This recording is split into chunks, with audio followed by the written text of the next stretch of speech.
Nikafika mahali nikaandikia Mungu barua. Nikamwambia Mungu, nimeona vitu zako haupatiani haraka, kwa hivyo kana vitu zako, wacha niende nikajisaidie. I was so discouraged. Lakini nikaenda kanisani kuombewa. Because sikuwa nataka kubackslide. Wakati mtumishi wa Mungu aliniwekelea mkono, Roho wa Mungu akamhudumia. Mungu akasema, hiyo njia ninayokupitishia nimepitishia watumishi wengi, baadaye nikawafanya watu wakubwa. Nikasema, Mungu, njia ni hii tu. Ninaenda mission na paper bag ya nylon ya yellow. Sometimes tulikuwa tunaenda mission, tunabeba nguo na carton. Mukifika unaambia the host, hii nguo peleka mahali wadugu wanalala. Wanasema hii sio amplifier.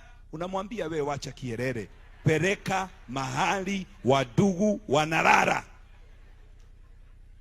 Because hautaki kusema huyu missionary hana briefcase, nguo zake amebeba na nini